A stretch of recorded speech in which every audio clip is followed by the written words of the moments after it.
Dear students, आज हम study करेंगे, डिस्कस करेंगे अबाउट प्रोजेक्टाइल मोशन। तो projectile motion motion in a plane का एक पार्ट है। तो देखा जाए क्या है projectile motion. When a body is thrown upward in a direction different from the vertical, then it is acted upon by an acceleration due to gravity. जैसा कि हम जानते हैं क्या एक्सलेशन ड्यू टू ग्रेविटी होता क्या है, विच एक्ट्स वर्टिकली डाउनवर्ड्स। क्या होता है, यानी एक्सलेशन ड्यू टू ग्रेविटी जो होती है वो वर्टिकली डाउनवर्ड डायरेक्शन में वर्क करती है and move along a curved path in a vertical plane. This motion is called the projectile motion and its path is called the trajectory. तो जरा इस फिगर को देखें, हम यहाँ पर इस फिगर को देखें। ये फिगर जो है ये क्या रिप्रेजेंट कर रहा है, तो ये रिप्रेजेंट कर रहा है एक प्रोजेक्टाइल मोशन को। जैसा कहा गया है कि हम किसी बॉडी को क्या वर्टिकल प्लेन में अपवर्ड वर्टिकल प्लेन में थ्रो करें, फेंकें, एक्सेप्ट क्या वर्टिकल 90 डिग्री, यानी हमें इस 90 डिग्री को एक्सेप्ट कोई भी एंगल पे से थ्रो कर सकते हैं, ठीक ना। हमें इसमें भी नहीं करना क्योंकि वर्टिकल प्लेन फेंकना है, तो इसको तो करना ही नहीं है। और इस डायरेक्शन में छोड़ करके किसी भी हम क्या करें एंगल पे किसी बॉडी को थ्रो करें, तो बॉडी को अगर कंसिडर कर हम थीटा एंगल पे थ्रो करते हैं तो बॉडी ऐसे नहीं निकलती है, बॉडी इधर जाती है मूव करते उड़ते, यहाँ पर इस पाथ को फॉलो करते हुए ऐसे चली आती है। इस प्रकार सभी लोगों ने इसको देखा होगा, सभी लोगों ने इसको देखा होगा, ठीक ना। अगर किसी को कोई डाउट है तो फील्ड में जा करके एक बॉल को लेकर के या किसी स्टोन को लेकर के इस तरफ फेंक करके देख सकता है, ठीक ना। तो यहाँ पर हमारे पास जब बॉडी को थ्रो किया जाता है तो बॉडी हम कंसिडर कर यहाँ पर जो थ्रो किया गया जिसकी इनिशियल वेलोसिटी यू है, यहाँ पर रिप्रेजेंट किया गया, ठीक ना। तो इनिशियल वेलोसिटी यू से जब थ्रो किया जाता है तो ये बॉडी जो इनिशियल वेलोसिटी यू से थ्रो किया गया है वह under acceleration due to gravity g के फॉर्म करते हैं। यानी हमारे पास यहाँ हो जाएगा ए इज इक्वल टू माइनस जी, क्योंकि बॉडी ऊपर फेंकी जा रही है, ध्यान रखना है। ए एक्सलेशन है, यानी जो एक्सलेशन वर्क करेगा उस बॉडी पर वो क्या होगा, ये तो करेगा लेकिन ए किसके इक्वल होगा, माइनस जी के बराबर होगा। क्यों, क्योंकि बॉडी जो हो रही है यहाँ पर वर्टिकल प्लेन में अपवर्ड मूव कर रही है, अपवर्ड इसे थ्रो किया गया, ठीक ना। तो ये हमारे पास जो मोशंस होते हैं यही मोशंस क्या कहलाते हैं, यह मोशंस प्रोजेक्टाइल मोशंस कहलाते हैं। तो इनके कुछ एग्जाम्पल्स को देखते हैं कि क्या इनके एग्जाम्पल्स ऑफ प्रोजेक्टाइल मोशन। तो देखा जाए क्या है एग्जाम्पल्स प्रोजेक्टाइल मोशन के। Motion of ball thrown in air, जैसा हमने कहा कि कोई भी स्टूडेंट क्या कर सकता है, किसी बॉल को या किसी स्टोन को एयर में थ्रोन करे एक्सेप्ट 90 डिग्री, ठीक ना। तो उसका जो मोशन होगा कैसा होगा, वह मोशन प्रोजेक्टाइल मोशन होगा। Motion of water jet coming from water tank, अरे वाटर टैंक हो, यहाँ पर हम कंसिडर कर लेते हैं यह वाटर टैंक है, यहाँ पर क्या कर दें, यहाँ पर एक होल कर दें तो वाटर ऐसे आएगा, तो ये जो हमारे पास मोशन होगा यह मोशन कैसा होगा, तो यह मोशन होगा projectile motion. Motion of bullet fired from a gun, जब बुलेट फायर की जाती है गन से तो उसका भी मोशन क्या होता है, प्रोजेक्टाइल होता है।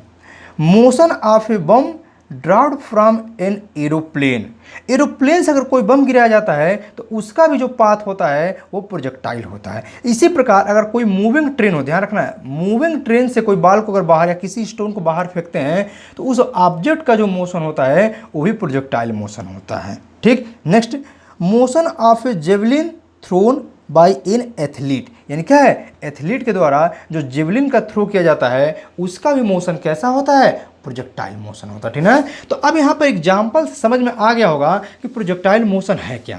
हमारे पास नंबर ऑफ एग्जाम्पल्स मिल जाएंगे प्रोजेक्टाइल मोशंस के, ठीक है। नंबर ऑफ एग्जाम्पल्स मिल जाएंगे प्रोजेक्टाइल मोशंस का, जिसका पाथ हमको क्या यही तो मिलता है, यहाँ जो पाथ दिख रहा है यही तो पाथ दिखता है, ऐसा path number of times number of student ने इसको देखा होगा, ठीक ना। ये क्या क्या रिप्रेजेंट कर रहा है इसके बारे में अभी हम लोग डिस्कस करने वाले हैं, लेकिन उसके पहले जरा हम इस कॉन्सेप्ट को समझ लें। यहाँ पर क्या कह रहा है, यहाँ पर जरा देखा जाए कुछ इंपॉर्टेंट पॉइंट क्या कर रहा है। Projectile motion is an example of motion in a vertical plane under a constant acceleration. जैसा कि हमने पहले ही बता दिया था कि जो प्रोजेक्टाइल मोशन है ये motion in a vertical plane का ही पार्ट है, ठीक ना, तो ही बताया जा रहा, ठीक। This motion is a combined effect of two rectilinear orthogonal motions, ठीक ना। हमारे पास से क्या है, यहाँ पर जैसा कि हम यहाँ पर फिगर को देखें, यहाँ पर क्या है, यहाँ पर जैसा दिखाया गया है, इस बात को हमने कहा ना अभी बताने वाले हैं। जैसे देखें, ये हमारे पास यू वेलोसिटी से किसी प्रोजेक्टाइल को या कोई ऑब्जेक्ट को लॉन्च किया गया था, ठीक ना, प्रोजेक्ट किया गया था। तो अगर एंगल थीटा है तो हम लोगों ने अभी वेक्टर एनालिसिस में स्टडी किया था क्या, रेक्टेंगुलर कंपोनेंट्स के बारे में। क्या था स्टडी, रेक्टेंगुलर कंपोनेंट्स के बारे में। तो यहाँ पर जरा देखिए, हॉरिजॉन्टल कंपोनेंट मिल जाएगा यू एक्स। अरे हमारे पास अगर वेलोसिटी यू से लॉन्च किया गया था, इनिशियल वेलोसिटी यू थी, ठीक ना, तो एक्स एक्सिस के लाइन हॉरिजॉन्टल कंपोनेंट जो मिल जाएगा वो क्या मिल जाएगा, यू एक्स, और इससे करस्पॉन्डिंग यू वाई। हाँ एक बात और, यहाँ पर हमको यू एक्स इक्वल टू मिलेगा क्या, तो यू कास थीटा के इक्वल मिलेगा, क्योंकि यहाँ पर एंगल हमारे पास जो मिलती है, ठीक है। और यहाँ पर मिल जाएगा इसके along u y equal to u sine theta. इसको हम लोगों ने वेक्टर एनालिसिस में ऑलरेडी स्टडी कर लिया, ठीक ना। तो हमारे पास हॉरिजॉन्टल कंपोनेंट यू एक्स जो कि यू कास थीटा के इक्वल होगा, और ये हमारे पास होगा वर्टिकल प्लेन यानी वर्टिकल में जो कि u y equal to u sine theta हो जाएगा, ठीक ना। तो यहाँ पर उसी दोनों कंपोनेंट की बात की जा रही है। यहाँ पर क्या कह रहा है कि हमारे पास हॉरिजॉन्टल मोशन और यहाँ पर वर्टिकल मोशन, तो यू एक्स जो है वही तो हॉरिजॉन्टल मोशन है।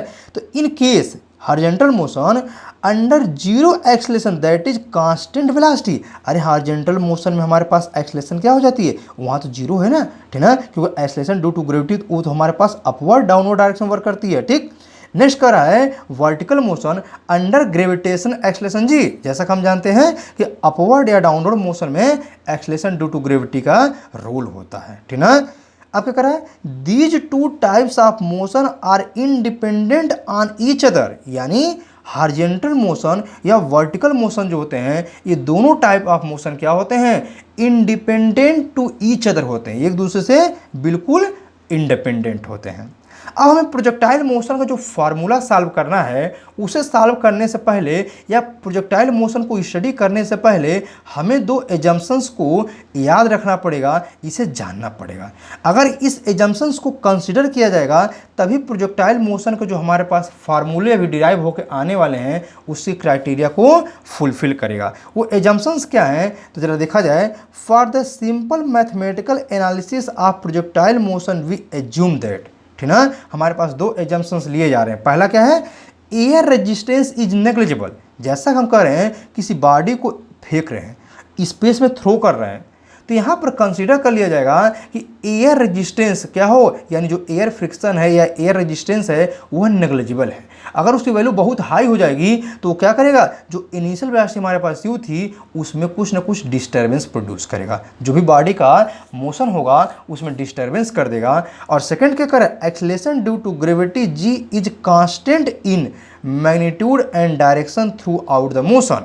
यानी कहने का सेंस ये है कि जब बॉडी को हम यहाँ पर क्या कर रहे हैं, हम बॉडी को यहाँ पर जब थ्रो कर रहे हैं, जैसा कि यहाँ फिगर में दिखाया जा रहा है, ठीक ना, तो जब बॉडी यहाँ से इधर मूव कर रही है तो क्या हो, acceleration due to gravity value जो यहाँ पर हो वो यहाँ पर यानी एवरीवेयर सेम होनी चाहिए, ठीक ना।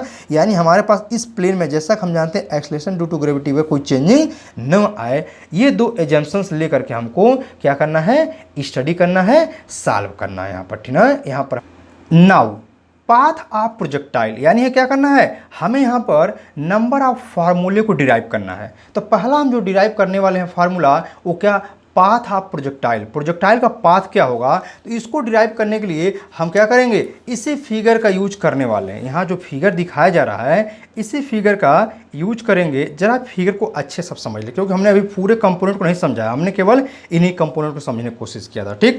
तो जरा देखें, ये हमारे पास क्या है, ये हमारे पास जो दिखाया जा रहा है बॉडी जो है या कोई ऑब्जेक्ट जिसको थ्रो किया गया था वेलोसिटी यू, तो उसका पाथ ये होगा, ठीक ना। तो हमने इनिशियल पॉइंट को ओ कंसिडर कर लिया। यह पॉइंट जो दिख रही है मैक्सिमम हाइट दिख रही है, जैसा हम जानते हैं बॉडी ऊपर जाती है और उसके बाद वो नीचे आना स्टार्ट कर देती है, ठीक ना। तो point P is the maximum height, जो कि हमारे पास हॉरिजॉन्टल सरफेस से ओ पी क्यू एस हमने पॉइंट ले लिया है। तो ओ पी एस की जो डिस्टेंस है, हाइट है, ये अच्छे, ये क्या है, मैक्सिमम हाइट है, ठीक ना। अब हमारे पास जरा देखा जाए, यहाँ पर at any at any instant जो वेलोसिटी यहाँ पर u लॉन्च किया गया था, लेकिन ये वेलोसिटी यहाँ u तो नहीं रहेगी क्योंकि एक्सेलरेशन ड्यू टू ग्रेविटी ऊपर जाने पर निगेटिव वर्क कर रहा है, ध्यान रहे। तो यहाँ पर वेलोसिटी कुछ ना कुछ चेंज हो जाएगा। हम मान लेते हैं डिक्रीज करके u से v हो गया और एंगल थीटा से थीटा डैश हो गया। तो यहाँ पर अगेन दो कंपोनेंट ब्रेक करेंगे तो हॉरिजॉन्टल मिलेगा ux और वर्टिकल मिलेगा uy, ठीक ना। इसी प्रकार यहाँ पर इसके अलांग, ये थोड़ा सा एग्जैक्ट पोजीशन में नहीं दिख रहे हैं लेकिन मान लेंगे एग्जैक्ट ही है, ठीक ना। यहाँ पर इसी प्रकार कंपोनेंट ब्रेक करेंगे तो ये मिल जाएगा, ठीक ना। और ये हमारे पास क्या दिखाया गया, पाथ ऑफ प्रोजेक्टाइल दिखाया गया है। तो यहाँ पर हमारे पास क्या मैक्सिमम हाइट मिल गया, ठीक। ये जो डिस्टेंस होती है ये कहलाती है ओ क्यू कहलाती है हॉरिजॉन्टल रेंज, जिसको हम कैपिटल आर से डिनोट करते हैं, ठीक ना। तो सभी के लिए हमें फार्मूला डिराइव करनी है, आर के लिए डिराइव करने हैं, एच के लिए डिराइव करने हैं, ठीक ना। ओ से पी तक जाने में कितना टाइम लगा, पी से क्यू तक जाने में कितना टाइम लगा, ठीक ना। ओ पी क्यू यानी यहाँ पर टाइम कितना लगा, ठीक। इन सभी के लिए हमें फार्मूले डिराइव करने हैं। तो पहला हम फार्मूला डिराइव करेंगे पाथ ऑफ प्रोजेक्टाइल मीन्स ये जो पाथ दिख रहा है POPQ, ये दिख रहा है ना पाथ, इसके लिए क्या करने वाले हैं, हम यहाँ पर फार्मूले को डिराइव करने वाले हैं। क्या करने वाले हैं, फार्मूले को डिराइव करने वाले हैं, ठीक ना। तो क्या किया जाए, यहाँ पर फार्मूले को डिराइव कर लेना, ठीक ना। तो जैसा हमने देखा यहाँ पर हमारे पास दो कंपोनेंट मिले, ठीक ना। वो क्या, तो पहला ux is equal to u cos theta and second मिला uy is equal to u sin theta. दो कंपोनेंट मिला ना।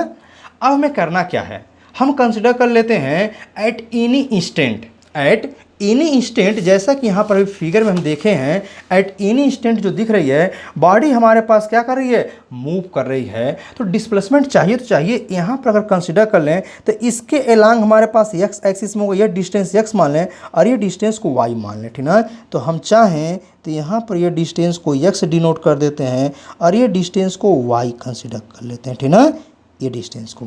तो अब हमें करना क्या है, यहाँ पर पाथ प्रोजेक्टाइल के लिए इसी x और y की वैल्यू को सॉल्व करना है, ठीक ना। इसी x और y की वैल्यू को सॉल्व करना है। तो यहाँ पर जरा देखा जाए, अब हमारे पास यहाँ पर जो मिलने वाला है, तो displacement of the body along the horizontal direction after a time t, यानी t टाइम बाद हमारे पास क्या मिल जाएगा, यानी डिस्प्लेसमेंट ऑफ द बॉडी। क्या निकालना है यहाँ पर, displacement of the body, displacement of the body, ठीक ना। कहाँ पर, of the body along the horizontal direction, कहाँ पर, अलोंग द हॉरिजॉन्टल डायरेक्शन, ठीक ना, horizontal direction after time T, after time T. तो क्या हो जाएगा, यहाँ पर हमें मिल जाएगा डिस्प्लेसमेंट इज इक्वल टू, मिलेगा क्या, डिस्प्लेसमेंट, तो ये मिल गया डिस्प्लेसमेंट इज इक्वल टू। तो डिस्प्लेसमेंट इज इक्वल टू हमारे पास एक फार्मूला पता है कि v is equal to displacement upon time होती है। तो displacement is equal to velocity into time. तो यहाँ पर हॉरिजॉन्टल डायरेक्शन बात कर रहे हैं, तो यहाँ पर जो वेलोसिटी होगी वो कौन सी वेलोसिटी होगी, हॉरिजॉन्टल वेलोसिटी हो जाएगी। क्या हो जाएगी, तो ये आ जाएगी हॉरिजॉन्टल वेलोसिटी। तो हॉरिजॉन्टल वेलोसिटी इनटू क्या, टाइम, जो टाइम लगा, हमने कहा ना टी टाइम के लिए। तो जरा देखें, अब हमारे पास है जो डिस्प्लेसमेंट हो रहा है, हमने क्या कहा, हमने ये कहा कि यहाँ पर जो डिस्प्लेसमेंट हमको मिल रही है वो क्या मिल रही है, x मिल रही है और टाइम कितना लगा, t लगा। तो हॉरिजॉन्टल डायरेक्शन वेलोसिटी ux है, ठीक ना। तो इसका अगर कॉन्सेप्ट लेकर हम चलते हैं तो हमें यहाँ पर क्या मिल जाएगा, डिस्प्लेसमेंट। तो यह मिल जाएगा x is equal to velocity क्या थी, ux, और टाइम क्या थी, यहाँ पर मिल जाएगा क्या, t मिल जाएगा यहाँ पर, ठीक। बट ux वैल्यू क्या है, u cos थीटा है। तो this implies that x is equal to u cos theta, और यहाँ पर क्या मिल जाएगा, t, और t is equal to x upon u cos theta, क्योंकि हमें क्या करना है, इसी t का हमें यूज करना है यहाँ पर, ठीक ना। तो हमारे पास ये मिलेगा, ये हमारे पास इक्वेशन 1 बना देते हैं। अब जरा देखा जाए, अब हमारे पास क्या है, displacement along the vertical direction. Vertical direction में तो हो रही है डिस्प्लेसमेंट, यहाँ पर जो दिख रहा है हमें यहाँ पर यही तो y है वर्टिकल डायरेक्शन में। तो क्या करना है, displacement along the vertical direction, यानी हमें क्या करना है, डिस्प्लेसमेंट अलोंग वर्टिकल डायरेक्शन, ठीक ना।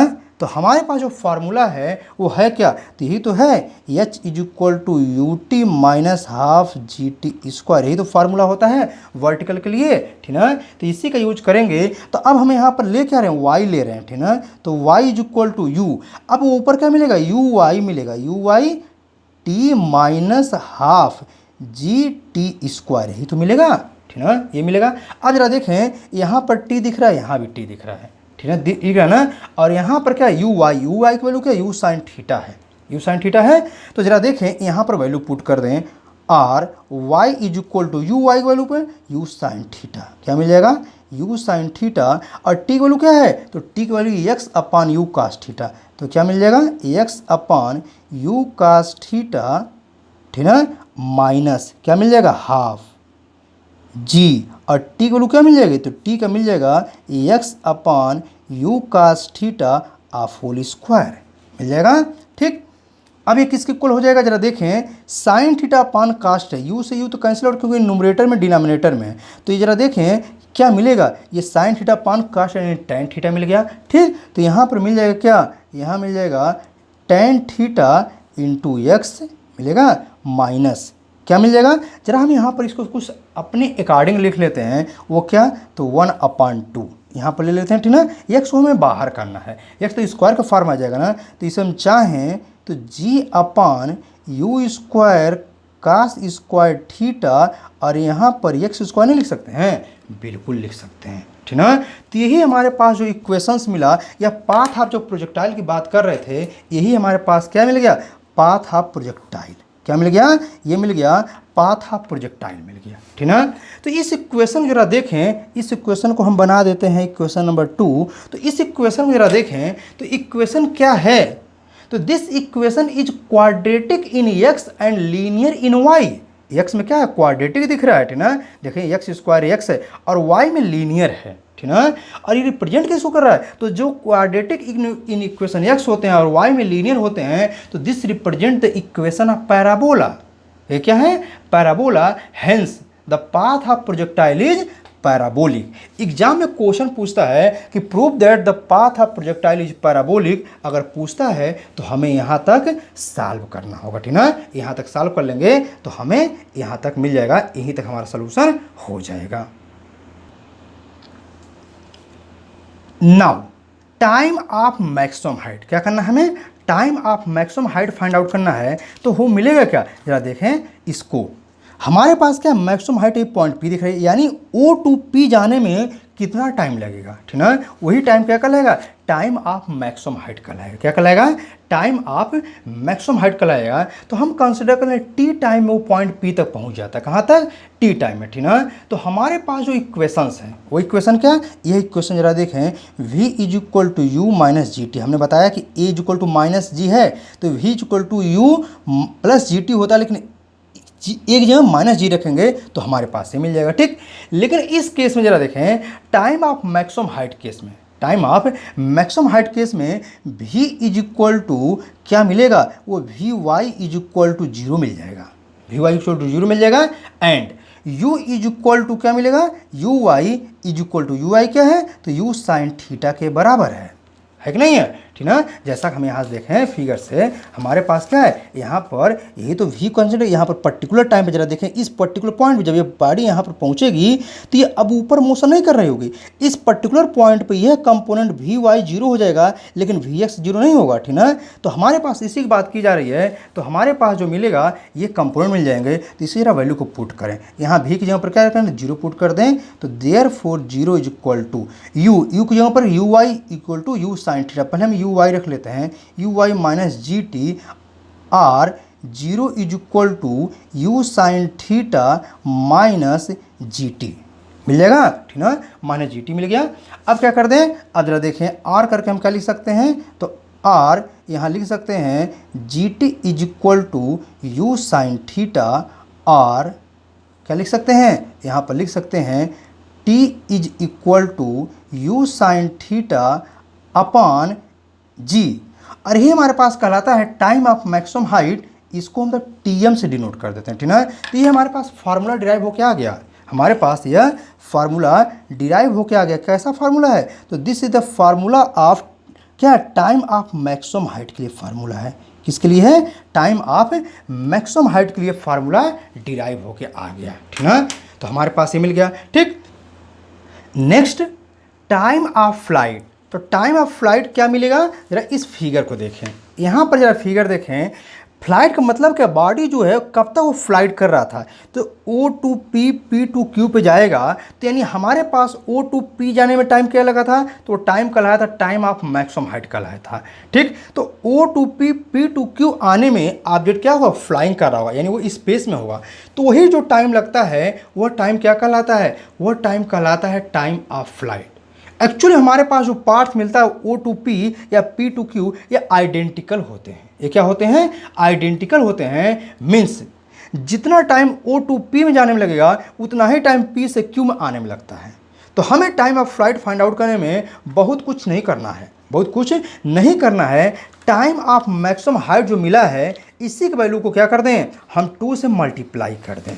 टाइम ऑफ मैक्सिमम हाइट हमने भी फाइंड आउट किया था, यहाँ पर क्या मिला है, टाइम ऑफ मैक्सिमम हाइट। इसी को अगर जस्ट डबल कर देंगे तो हमें क्या मिल जाएगा, हमें यहाँ पर मिल जाएगा टाइम ऑफ फ्लाइट, ठीक ना। तो टाइम ऑफ फ्लाइट जो होता है इसे हम कैपिटल T से डिनोट करते हैं, ये हो जाता है 2Tm के बराबर, ठीक ना। तो ये क्या मिल जाएगा, ये मिल जाएगा 2 और यहाँ क्या मिल जाएगा u sin theta upon g। तो this implies that T is equal to 2u sin theta upon g. तो ये मिल गया क्या, ये मिल गया हमको टाइम ऑफ फ्लाइट, यानी इतने टाइम तक वो आर्टिकल होगा, जो ऑब्जेक्ट होगा वो स्पेस में क्या करेगा, फ्लाइट करेगा, इतने टाइम तक वह फ्लाइट करेगा। नेक्स्ट हाइट ऑफ प्रोजेक्टाइल, यानी जरा इस फिगर को देखें, इस फिगर को जरा देखें, तो यही तो हमारे पास हाइट ऑफ प्रोजेक्टाइल है, यानी मैक्सिमम हाइट, ठीक ना। मैक्सिमम हाइट में फाइंड आउट करना है प्रोजेक्टाइल के लिए, ठीक ना, जो कि हमारे पास पॉइंट P से S का जो डिस्टेंस दिख रहा है यही हाइट क्या है, this is the height of projectile. ये क्या है, हाइट ऑफ प्रोजेक्टाइल है। तो जरा देखें हमें पॉइंट P जो मिलेगा, इस पर्टिकुलर पॉइंट हमने पहले बता दिया कि जो वर्टिकल कंपोनेंट होगा वो 0 हो जाएगा, क्या हो जाएगा, 0 हो जाएगा, ठीक ना। तो यहाँ पर हमें मिलेगा क्या, यहाँ पर जो हॉरिजॉन्टल वर्टिकल कंपोनेंट वो 0 हो जाएगा। तो इस प्रकार हम देखें हमारे पास जो फार्मूला यहाँ पर यूज होगा वो क्या होगा, v square is equal to u square minus 2gh इन होगा। अरे यहाँ पर क्या है, हमारे पास यही फार्मूला यूज होने वाले हैं, लेकिन यहाँ पर v इज इक्वल टू मिलेगा क्या, v इज इक्वल टू मिलेगा हमारे पास क्या है, यहाँ पर जो कंपोनेंट v का मिलेगा, ठीक ना, वो कौन सा कंपोनेंट मिलेगा, तो vertical component v y is equal to 0 मिल जाएगा। एंड कौन सा कंपोनेंट वहाँ मूव कर रहा होगा, तो v y is equal to हमारे पास यहाँ u जो मिलेगा, u is equal to u y is equal to u sine theta मिल जाएगा, मिल जाएगा, ठीक ना। अब क्या करें, हम इस इक्वेशन में जरा इसको पुट करने की कोशिश करते हैं, यानी हमारे पास जो वैल्यू है इस इक्वेशन में पुट करने की कोशिश करें। देयरफॉर क्या मिल जाएगा, यहाँ पर मिल जाएगा 0 का square is equal to u यहाँ पर यू वाई, तो u y square minus 2gh और यहाँ पर पुट करेंगे तो क्या मिल जाएगा, 0 is equal to u sine theta of whole square minus 2gh और जरा देखें क्या मिल जाएगा, तो 0 is equal to u square sine square theta minus 2gh मिलेगा, ठीक। और जरा देखें यहाँ पर क्या लिख सकते हैं, तो और यहाँ पर लिख सकते हैं u square sine square theta is equal to 2gh। Find out h करना ना, therefore h is equal to u square sine square theta upon 2g, ठीक है। तो ये हमारे पास क्या मिल गया, ये मिल गया हाइट, ये क्या मिल गया, हाइट। यानी जो प्रोजेक्टाइल जाता है, जो प्रोजेक्टाइल मैक्सिमम हाइट अटेंड करता है, मैक्सिमम हाइट पाता है, वो हाइट ये हो जाएगा, क्या हो जाएगा, ये उसके लिए हाइट मिल जाएगा। तो ये हमारे पास इक्वेशन बन जाएगा, ठीक ना। तो 1 2 हो गए थे, यहाँ पर हमारे पास ये 3 बन गया था, ये हमारे पास क्या बन जाएगा 4 और ये बन जाएगा 5, इक्वेशन नंबर 5, ठीक ना। तो हमने क्या किया, हाइट ऑफ प्रोजेक्टाइल भी बहुत ही ईजिली फाइंड आउट कर लिया। नाउ हॉरिजॉन्टल रेंज क्या करना है, हॉरिजॉन्टल रेंज फाइंड आउट करना हमको। तो जरा इस फिगर को देखें, तो ये फिगर तो है O टू Q, हमारे पास जो डिस्टेंस यानी प्रोजेक्टाइल यहाँ से लॉन्च हुआ था, यहाँ पर आ गिरा था, तो ये जो डिस्टेंस हॉरिजॉन्टल एक्सिस पे कहलाती है, ये क्या कहलाती है, हॉरिजॉन्टल रेंज कहलाती है। क्या कहलाती है, हॉरिजॉन्टल रेंज। तो डिस्टेंस इज इक्वल टू, हमें को पता है फार्मूला कि डिस्प्लेसमेंट या distance is equal x equal to हमें मिलता है VT, ठीक ना। तो ये डिस्टेंस हमने आर लिया है। वेलोसिटी क्या है जो प्रोजेक्टाइल लॉन्च किया गया यू हमारे पास, लेकिन हॉरिजॉन्टल एक्सिस के लॉन्ग यूएक्स मिलेगा। और टाइम क्या लगा, टाइम ऑफ फ्लाइट, ठीक ना। तो हमें यहाँ पर जो हॉरिजॉन्टल रेंज मिल जाएगा वो किसके इक्वल हो जाएगा, तो horizontal range is equal to, horizontal range is equal to क्या मिलेगा, हॉरिजॉन्टल वेलोसिटी, ठीक ना, हॉरिजॉन्टल वेलोसिटी इनटू, अब टाइम कौन सा लगेगा, तो यहाँ पर टाइम है टाइम ऑफ फ्लाइट। ध्यान रहे वो बॉडी ऐसे मूव करते जा रही है तो टाइम जो फ्लाइट लगे वही लगेगा। तो यहाँ पर मिल जाएगा टाइम ऑफ फ्लाइट, ठीक ना। तो हॉरिजॉन्टल रेंज को हम कैपिटल आर से डिनोट करते हैं, हॉरिजॉन्टल वेलोसिटी को हम यू एक्स से डिनोट करते हैं, और ये हमारे पास कैपिटल टी है, ठीक ना।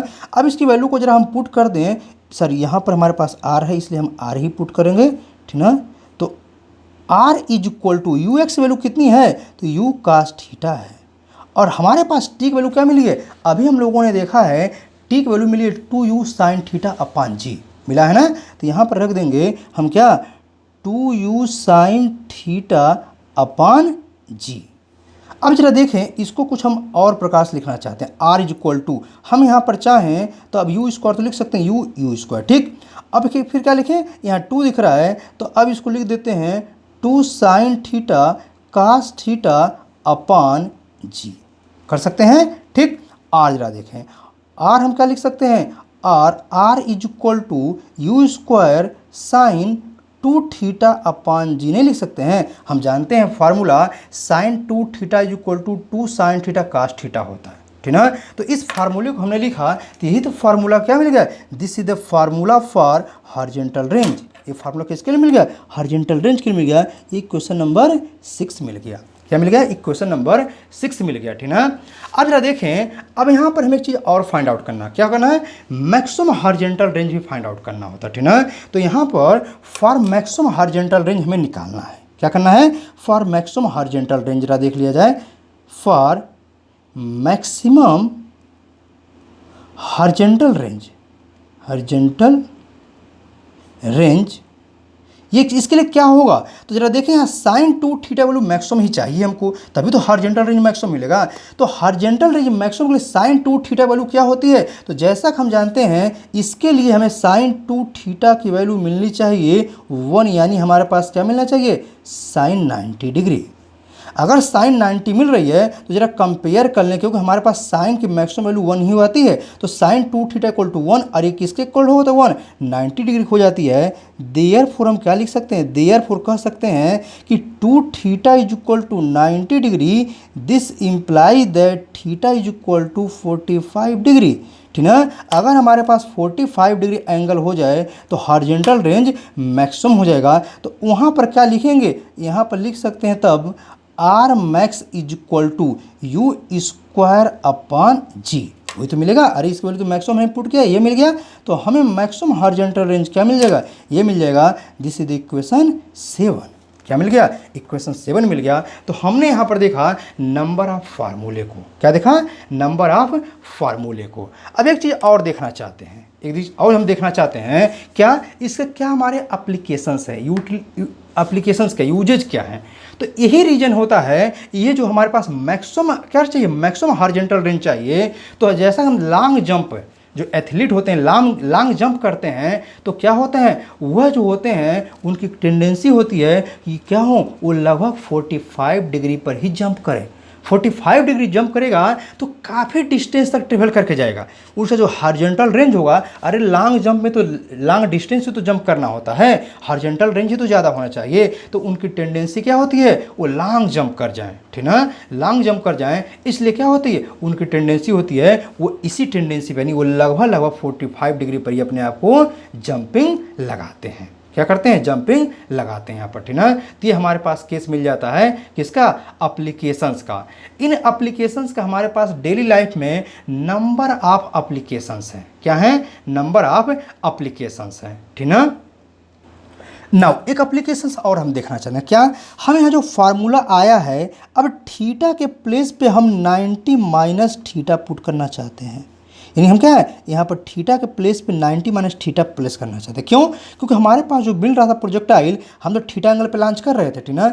अगर हम ऐसा पुट कर दें तो हमें क्या मिल जाएगा, यहाँ पर मिल जाएगा r is equal to u sine 290 minus theta upon g is equal to u square sine, यहाँ पर क्या मिल जाएगा 290 × 2 यानी 180 degree minus 2 theta upon g.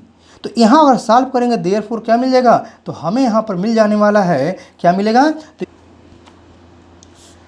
तो हमें यहाँ पर मिल जाएगा r is equal to u square sine क्या मिलेगा 180 माइनस 2 थीटा अपॉन जी मिल जाएगा, ठीक।